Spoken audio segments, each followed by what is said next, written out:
Olá, eu sou o professor Charles Assunção e nesse vídeo nós falaremos sobre redução de perda de efeito refrigerante ou flash gas.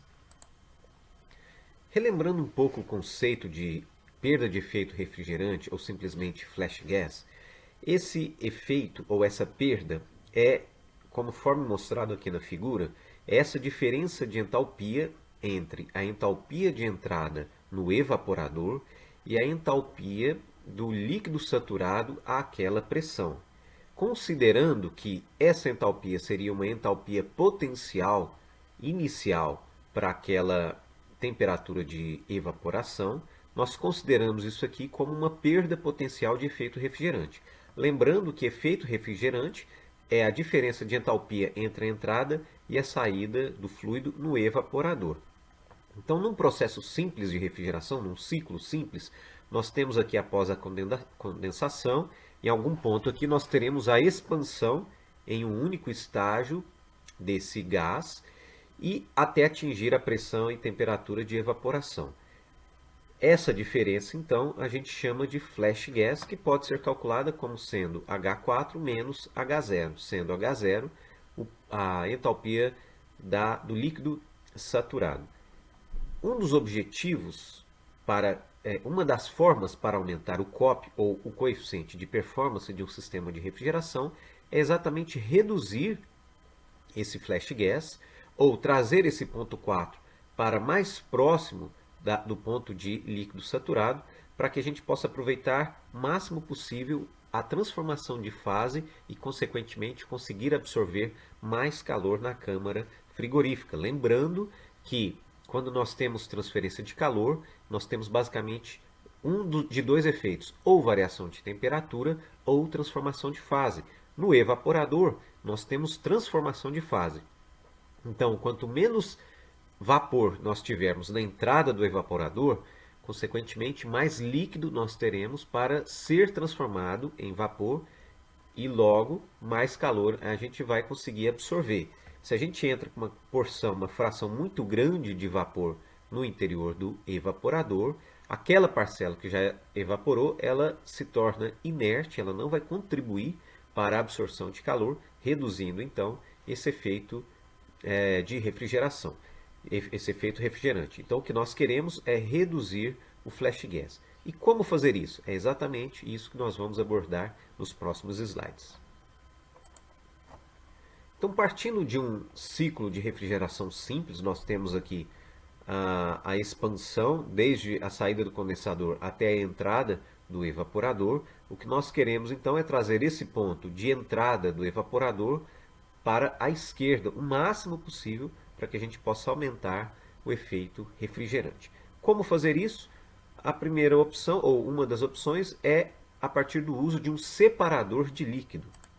E o que viria a ser um separador de líquido? Ora, o separador de líquido é um reservatório onde nós teremos tanto líquido quanto vapor. Então, automaticamente, nós teremos uma expansão do líquido proveniente do condensador a uma pressão intermediária. Se a pressão é menor, automaticamente a temperatura também já reduziu. E nesse separador de líquido, então a gente vai ter uma tomada que vai ser direcionada para o processo a partir apenas do líquido. Então, vejamos aqui, isso vai ficar bastante claro se nós analisarmos aqui o diagrama termodinâmico. O ponto 1 é o ponto de saída do condensador. No processo natural, ou simples, melhor dizendo, nós teríamos uma expansão direta entre os pontos 1 e 2. Colocando o separador de líquido, que nós teremos uma expansão entre os pontos 1 e 3, vejam, então o refrigerante líquido proveniente do separador proveniente do condensador vai expandir num dispositivo de expansão e vai obter a característica do ponto 3, que é uma mistura de líquido mais vapor. Aqui nós posicionamos o separador de líquido. Em uma porção desse equipamento nós teremos apenas líquido e em outra porção apenas vapor, a essa temperatura e pressão.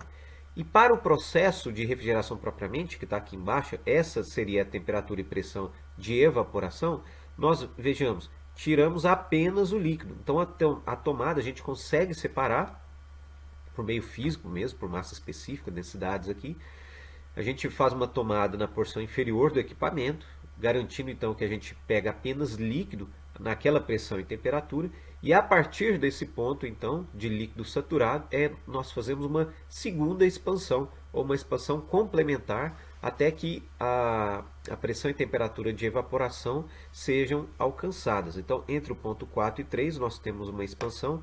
Vejam aqui, o ponto 3 estava aqui, a gente toma apenas a porção líquida desse ponto, então é esse ponto 4.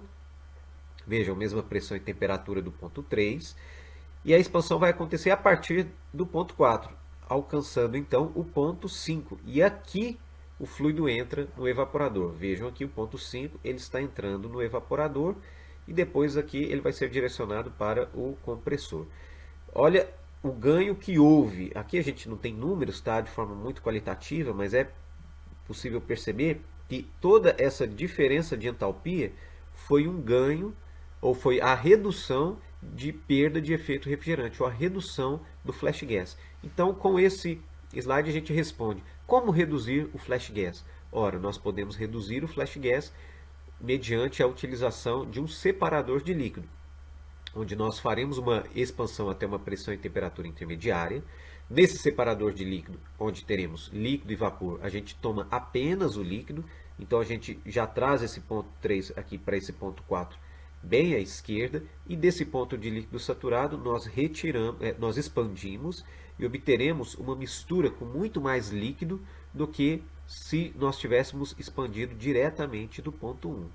Então, aqui nós temos muito mais líquido, reduzindo o efeito de perda de refrigeração.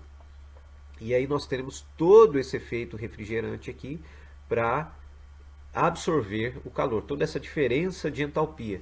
Lembrando que isso então vai nos permitir usar uma menor quantidade de massa no circuito, uma vazão mássica menor de fluido refrigerante, implicando então em menor potência de compressão e equipamentos menores. Um detalhe importante é que quando nós fazemos essa expansão intermediária, nós vamos passar a precisar de dois compressores, pelo menos, dois estágios de compressão, vejam, porque aquele fluido que participa do processo efetivamente, ele está numa pressão mais baixa, ele precisa ser levado para... Aí aqui a gente pode fazer de duas formas, levar essa pressão diretamente para a pressão mais alta, pressão de condensação, mas o mais usual, para que esse ΔP não seja muito elevado, é nós fazermos essa compressão até a temperatura, até a pressão intermediária. Essa compressão a gente chama compressão de baixa pressão ou compressor de baixa pressão, e depois nós teremos uma segunda compressão, segundo estágio, desde a pressão intermediária até a pressão de condensação. Esse compressor a gente chama de compressor de alta pressão. Aqui não está mostrado, mas no próximo slide vai mostrar um circuito completinho.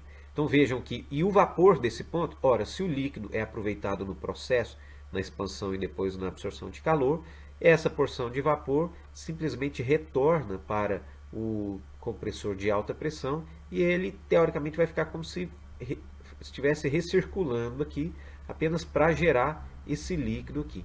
E o uso do separador de líquido, ele traz bastante benefícios, como mostrado aqui no efeito de flash gas. Então, por que muitas vezes não utilizar?